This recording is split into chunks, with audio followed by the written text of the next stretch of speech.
Vous écoutez un podcast UC Louvain.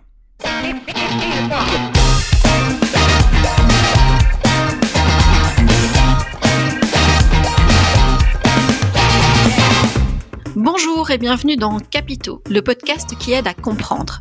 Je suis Sabrina et à la coprésentation de ce numéro, il y a Alain. Bonjour Alain. Bonjour Sabrina. C'est un Capito confiné que nous vous proposons aujourd'hui. Mesures gouvernementales en date du 6 avril 2020, date d'enregistrement de ce numéro, oblige. Nous enregistrons donc à distance, chaque intervenant étant bien à la maison. Faire son pain maison, jouer à Animal Crossing ou se mettre au sport, nous voyons fleurir sur les réseaux sociaux de nombreux conseils pour, comme on dit, réussir son confinement. Aujourd'hui dans Capito, nous allons nous pencher sur la partie sportive grâce à Philippe Godin, docteur en éducation physique et fondateur du service de psychologie du sport de l'UC Louvain, qui est venu répondre à nos questions. Bonjour Philippe Godin. Bonjour madame. Quand on parle sport, on pense performance physique, on pense alimentation équilibrée, mais le sport ne peut pas exister sans sa dimension psychologique. Comment garder sa motivation, comment surmonter les blessures, comment gérer le stress de la victoire comme de la défaite. Et voilà, ici plus particulièrement en ces temps de confinement, le sport est-il indispensable pour garder le moral ? Quel est l'impact de l'annulation des compétitions sportives sur les fans de sport ? Et les sportifs et sportifs de haut niveau qui s'entraînent depuis des années pour être les meilleurs. Philippe Godin va nous aider à y voir plus clair. Merci d'être présent avec nous, Monsieur Godin, malgré les conditions un peu insolites de cet enregistrement. Avec plaisir. Monsieur Godin, pouvez-vous nous expliquer en quoi consiste cette discipline méconnue qu'est la psychologie du sport et où trouve-t-elle son origine ? Alors, elle est méconnue ici en Belgique, en Europe, elle ne l'est pas aux États-Unis, elle ne l'est pas dans les pays scandinaves déjà. Donc, c'est vrai que depuis que j'ai lancé le domaine en Belgique, partie francophone surtout, j'étais une sorte de martien précurseur.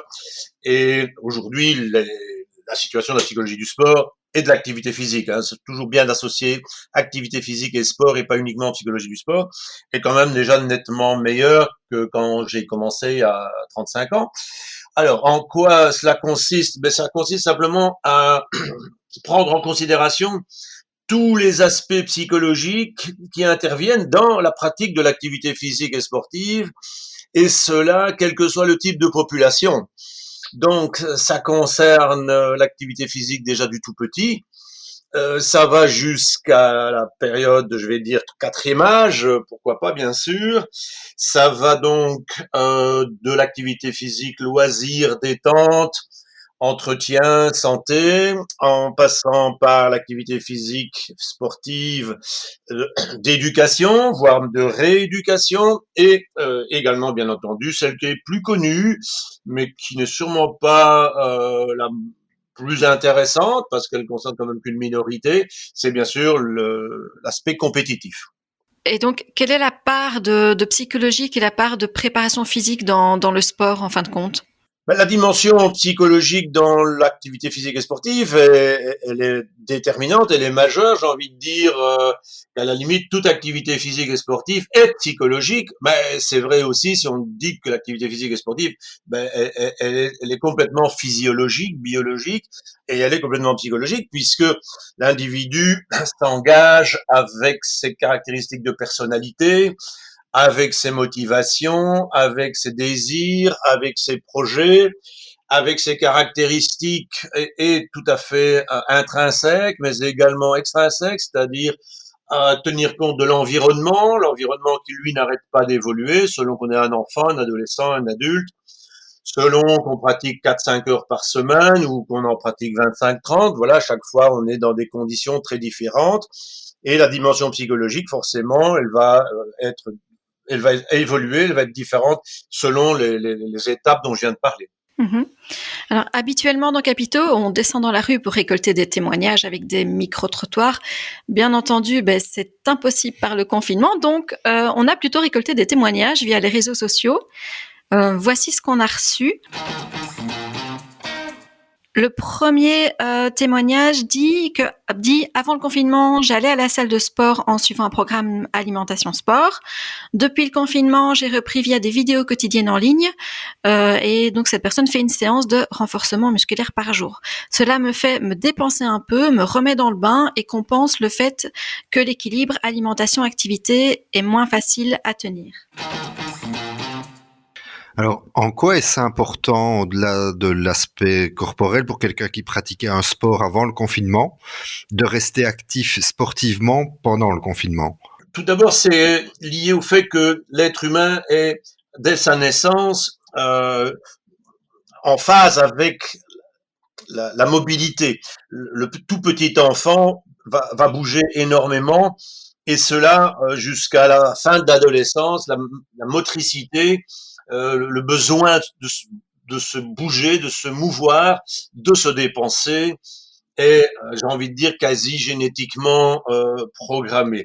Et donc, si cette activité a été développée, entraînée, pratiquée au cours de toute cette phase de développement, du petit enfant jusqu'à l'âge adulte, en fait, l'individu va garder en mémoire ce besoin, et ça va devenir pour lui une nécessité, ça va faire partie de son hygiène de vie, comme on a besoin du sommeil, comme on a besoin d'une hygiène corporelle, comme on a besoin de s'alimenter. Eh bien, il y aura ce besoin de se mouvoir. Et donc, à partir du moment où le confinement va modifier pas mal de nos modes de fonctionnement, il va falloir trouver des solutions, parce que cette motivation, ce besoin, ce désir de se mouvoir, il va rester. Donc il va falloir composer et trouver des amendements. On a un deuxième témoignage qui dit « Je voudrais reprendre une pratique de yoga que j'avais abandonnée il y a 1 an, mais j'ai vraiment du mal à me motiver en étant chez moi avec un coach online via l'ordinateur. Pour moi, l'environnement extérieur, hors de chez soi et avec d'autres personnes est essentiel pour la motivation. » Alors, en ces temps de confinement, est-ce que c'est plus difficile de se lancer dans une nouvelle activité sportive? J'ai envie de dire oui, parce que, comme votre collègue vient de le signaler, l'activité physique dispose également d'une dimension sociale. Euh, Plein de gens qui vont dans des salles, que ce soit de fitness, que ce soit de yoga, quand ils vont faire du jogging, même donc à l'extérieur, souvent ils aiment le pratiquer avec un partenaire ou des partenaires, rencontrer des gens, pratiquer l'activité, mais tout en parlant, tout en se détendant, en rigolant. Ça fait aussi partie de la pratique sportive. Donc, effectivement, pour quelqu'un qui voudrait s'y remettre aujourd'hui dans les conditions que nous connaissons, ça peut être sans doute une difficulté. Ça, ce serait une manière de voir les choses.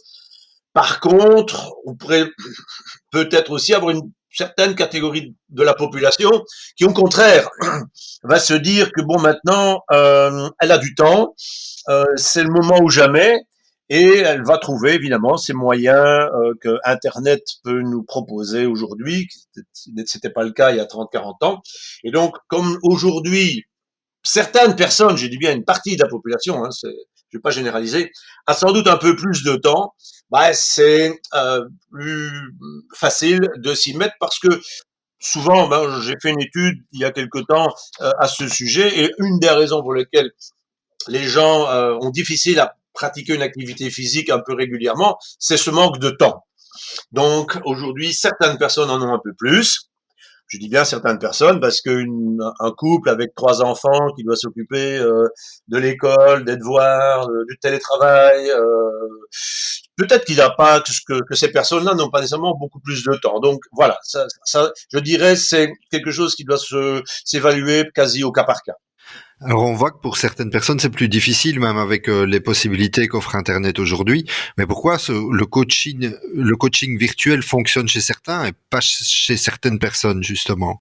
Justement, un peu pour ce que je viens d'expliquer, la relation humaine, la chaleur humaine, avoir quelqu'un en vis-à-vis, en chair et en os, c'est plus naturel que via un écran. Donc il y a des personnes qui ne sont pas dérangées par ce côté virtuel, hein, donc par écran interposé, et d'autres qui vont quand même préférer avoir une interaction physique. Donc ça sera sans doute aussi, ça donnera l'impression d'être plus personnalisé aussi. Et puis quand on est en interaction directe, physique, il y a aussi toute une série d'informations, de langage du corps qui sont clairement perceptibles, visibles directement par la personne qui donne les conseils, alors que par écran, il y a une partie qui peut être masquée. Alors un troisième témoignage qui dit simplement avant je faisais du hockey une fois par semaine, mais maintenant j'entretiens ma bouée ventrale, apéro, chips et chocolat. Alors, est-ce qu'on doit culpabiliser si on arrête toute activité sportive? Alors sûrement pas. Je pense que la situation de confinement que nous vivons, tout le monde est d'accord là-dessus, est complètement aberrante, au sens anormal, au sens extraordinaire et bien sûr pour lesquels nous n'avons pas été préparés. Donc c'est dans ce sens-là qu'il faut comprendre le mot aberrant. Ce qu'on vit, c'est pas entre guillemets, c'est pas normal. Et ce qui compte surtout, c'est de garder l'équilibre, c'est de garder euh, un espace de temps, de plaisir, de satisfaction pour éviter, en gros, de déprimer. Et donc, franchement, on sait bien sûr que ce n'est pas idéal de s'empiffrer de pâtisserie ou de doses d'alcool d'une manière intensive.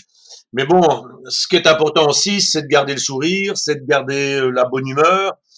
Et je pense que ça doit aussi faire partie, quand on fait une activité physique et sportive, on a besoin de se faire plaisir. Ben là, tout le monde sait aussi que par l'alimentation, on a des raisons de satisfaction.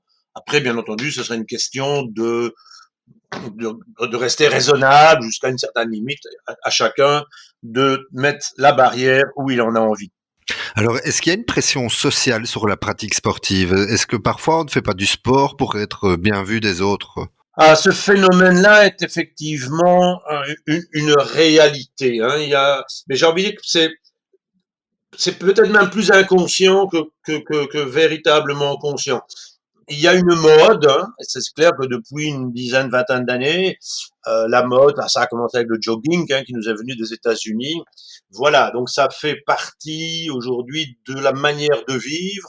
C'est très présent dans certains groupes socio-professionnels où il est aujourd'hui de bon ton de montrer que on est un conquérant, que l'on est quelqu'un qui aime se lancer des défis, comme ça se fait peut-être de manière intensive dans le milieu professionnel, et que donc le transfert dans l'activité sportive est aisé. Et donc, il suffit d'entendre des conversations entre adultes qui pratiquent une activité physique sportive un peu intense.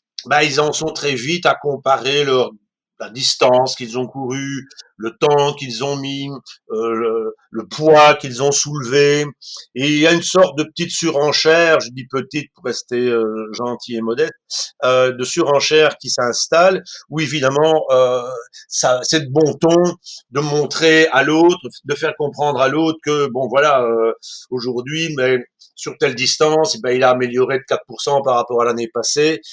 Ça fait partie, je dirais, du fonctionnement de l'être humain qui a besoin quand même de se référer à l'autre et qui a besoin de peut-être encore de se prouver toute une série de choses. Vous avez surtout ça aussi chez les personnes qui n'ont pas fait de compétition intensive quand ils étaient jeunes. En général, on constate que ceux-là, ils n'ont plus rien à prouver à personne et ils ont besoin de leur activité physique, mais ils le font pour eux, ils le font à leur manière et n'ont pas du tout besoin ni envie d'avoir un étalon pour se mesurer par rapport à. Ils savent très bien où ils en sont. Donc, à nouveau, ça va varier d'individu à individu. Alors, les petites et les grandes compétitions sportives sont annulées ou reportées de par le monde. Donc, l'Euro, les Jeux Olympiques, Wimbledon, Roland-Garros, les Grands Prix de Formule 1. Là, en ce moment, il y a encore un peu d'espoir pour le Tour de France. On attend encore une décision. Mais, et on parlera des effets d'ailleurs de ces annulations et reports sur les sportifs et sportives de haut niveau juste après. Mais pour les fans et supporters privés de spectacles de performance, ça laisse aussi un grand vide. Qu'est-ce qu'on peut leur conseiller? Ah oui, certes, ça c'est un problème car toutes les compétitions qui passaient à la télévision aujourd'hui ne sont plus présentes. D'ailleurs, je constatais que certaines chaînes passent des événements sportifs d'il y a 6 mois, d'il y a un an, d'il y a 2 ans, sans doute pour entretenir la flamme. Alors, qu'est-ce qu'on peut leur conseiller? Ben, c'est de s'occuper, c'est peut-être de trouver d'autres intérêts, y compris peut-être ce dont on parlait tout à l'heure, de se mettre à faire une activité physique à la maison. Bon, on a suffisamment vu sur Internet des athlètes ou des personnes qui font du vélo dans leur appartement ou qui font de la moto. Voilà, donc il y a moyen, ou qui font du hockey, etc. Il y a moyen de développer une activité physique à l'intérieur d'un appartement. Ces athlètes continuent à s'exprimer en fait sur les réseaux sociaux. Donc il y a encore moyen de garder ce lien affectif avec les athlètes par un autre biais peut-être.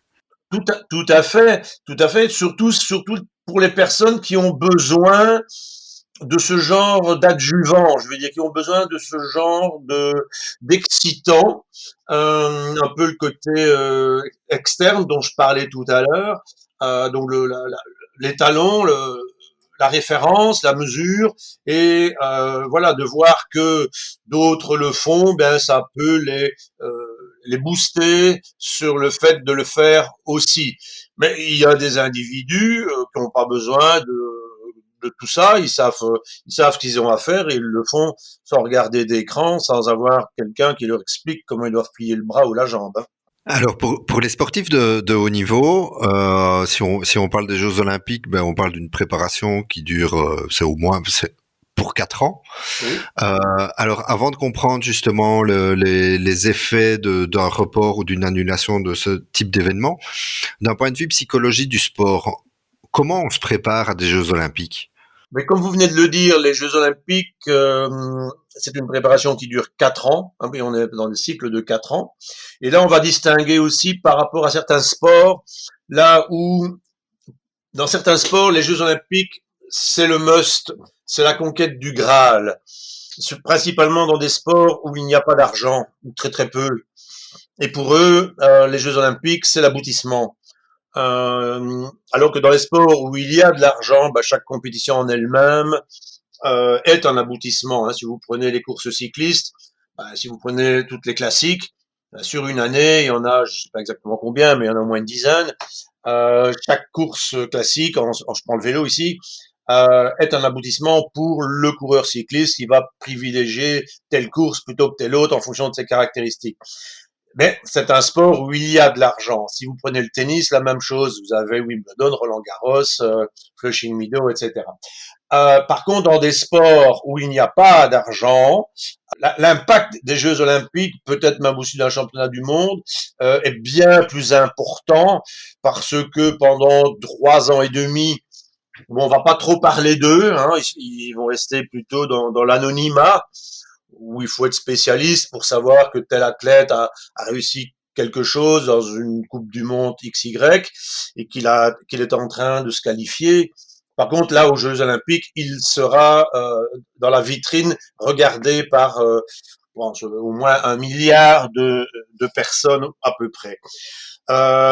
Donc, c'est comme ça qu'il faut comprendre l'engouement et aussi, alors la déception, on y viendra après, pour ces athlètes, de tout faire pour ces Jeux.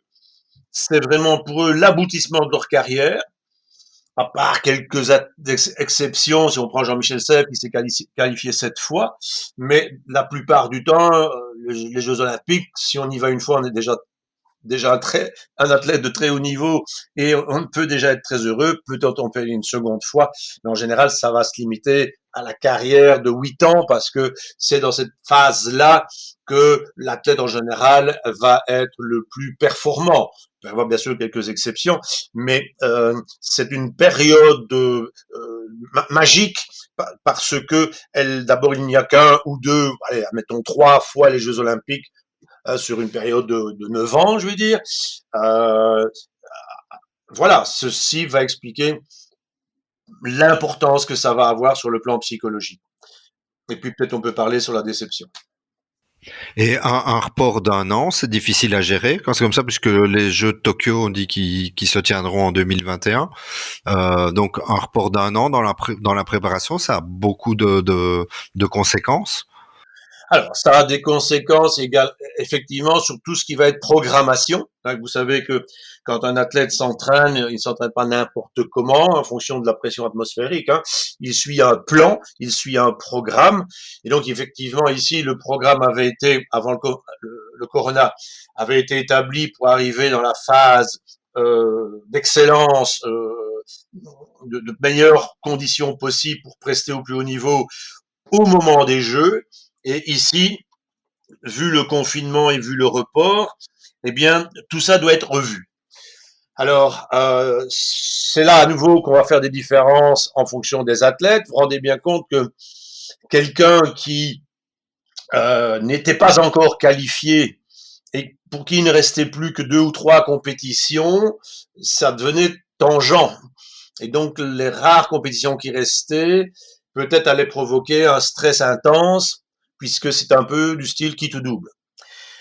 Donc pour cette personne-là, à condition bien sûr qu'elle soit encore en âge de maturité optimale, ben c'est pas plus mal que les Jeux Olympiques aient été reportés. Par contre, pour quelqu'un qui est plus ou moins en fin de carrière, 1 an au plus haut niveau, ça commence à compter. Et donc vous pouvez avoir des athlètes qui actuellement sont qualifiés et qui, en fonction des décisions qui vont être prises, ça moi je ne les connais pas bien entendu, mais il va sans doute y avoir de nouvelles compétitions. Est-ce qu'on va revoir le classement actuel? Mais on pourrait imaginer que certains qui sont qualifiés maintenant pourraient ne plus l'être. Alors ceux-là, forcément, en fonction des décisions qui vont être prises par les instances du Comité olympique international, pourraient commencer à développer un stress particulier. En gros, voilà ce qui va se passer. Par contre, je pense, moi, c'est ce que j'avais dit à mes athlètes dont je m'occupe au niveau international qui vont participer, si tout va bien, aux Jeux Olympiques. Je leur avais dit, que les instances se dépêchent de décider.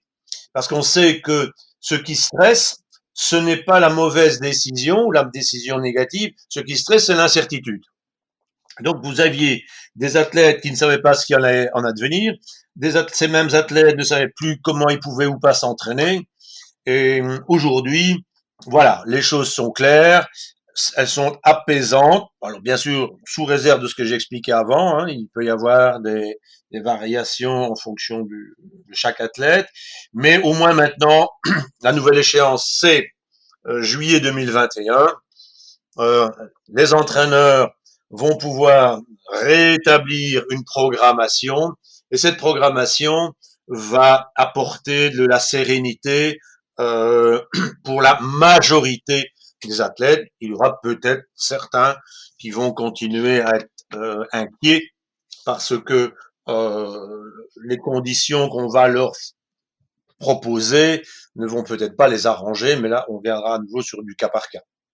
Alors vous dites qu'un an dans le sport de haut niveau, ça peut compter. Si on prend le cas particulier de Kim Clijsters qui avait annoncé son retour il y a quelques mois, son retour à la compétition, ça semble un peu compromis, non, avec le coronavirus. Est-ce qu'elle va pouvoir surmonter ça? Mais voilà, c'est un bel exemple, c'est vous qui le dites, c'est vous qui le citez. C'est sûr que sur le plan psychologique, moi j'avais été interviewé à son sujet, j'avais bien dit qu'il n'y avait pour moi aucun problème sur le plan psychologique. Cette fille a tellement d'expérience, tellement vécu, tellement appris à gérer dans sa carrière. Par contre, physiquement, si ma mémoire est bonne, je pense que quand elle avait décidé d'arrêter, elle avait utilisé même l'expression pour dire que son corps craquait, son corps lui faisait mal. Donc un an de plus quand on a 22 ans, ou un an de plus quand on en a, je sais plus quel âge elle a, elle doit avoir 35, je pense, 35, 36, ça compte beaucoup plus. Donc effectivement, euh, il y a plus de risques de blessures, il y a plus de risques de douleurs musculaires, d'articulation, qui forcément, puisque le corps continue à évoluer, donc continue à vieillir. Donc effectivement, dans ce cas-là, c'est pas, sur le plan physique, je parle, ce n'est pas une excellente nouvelle. Mais sur le plan psychologique, comment elle peut se préparer alors? Ah bien justement, voilà, c'est ce que je disais. Donc cette fille, elle a des ressources. Alors bien sûr, elle peut éventuellement avoir des difficultés parce que l'échéance est reportée d'un an, mais comme je dis qu'elle a des ressources, ce sont des athlètes qui ont appris à rebondir. Ils ont ça en eux, ça fait partie de leur système de fonctionnement.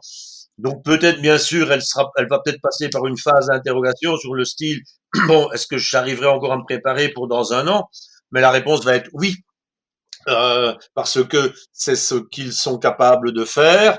Et à nouveau, ça va peut-être, parce que moi j'avais quand même noté ce retour en me disant que le timing qui était serré pour les Jeux Olympiques, si c'était ça qu'elle visait, c'était quand même pas évident.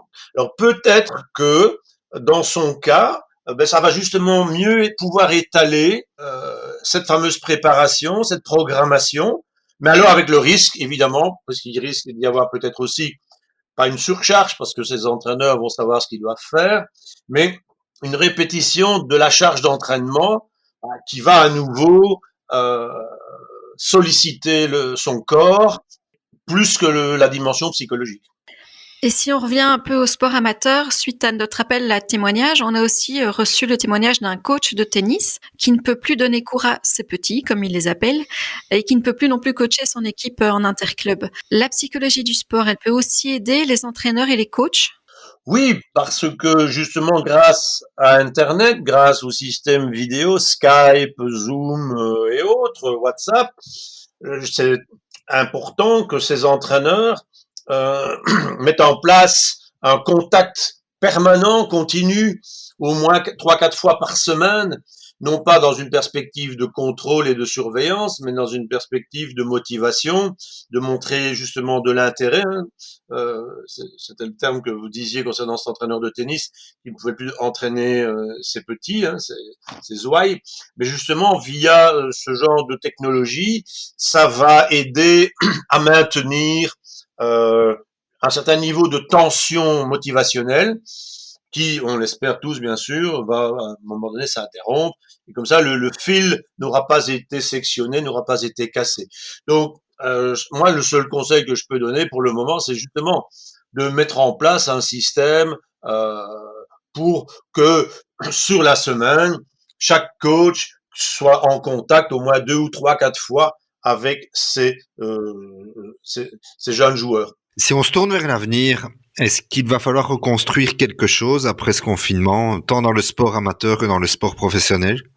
Oh, je pense que, du moins je l'espère, que, que cette histoire de Corona va nous obliger, et surtout obliger nos politiciens et politiciennes, à mettre en place petit à petit d'autres systèmes, parce qu'on ne s'est pas rendu compte, mais finalement on a appris à ronronner dans notre petit fonctionnement gentil, classique, facile, et puis cette situation dramatique que nous vivons a montré le côté dérisoire de toute une série de choses qui avaient énormément d'importance pour nous.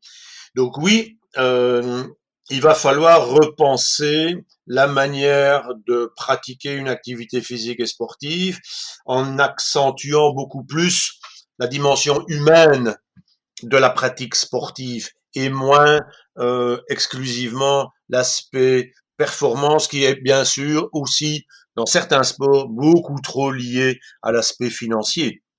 Merci Philippe Godin d'avoir répondu à toutes nos questions. On arrive déjà à la fin de notre entretien. Je vous en prie. Je rappelle que vous êtes docteur en éducation physique et fondateur du service de psychologie du sport à l'UC Louvain. Cet épisode a été préparé et présenté par vos serviteurs Alain et Sabrina. Capito, c'est tous les mois sur les meilleures plateformes d'écoute et sur uclouvain.be/capito. Si ça vous a plu, n'oubliez pas de vous abonner sur votre application préférée et partager ce podcast autour de vous. Si vous souhaitez qu'on aborde un thème en particulier dans un prochain numéro, vous pouvez nous contacter via les comptes sociaux de l'UC Louvain sur Facebook, Twitter ou Instagram. D'ici là, prenez soin de vous et de vos proches. Et à bientôt dans Capito.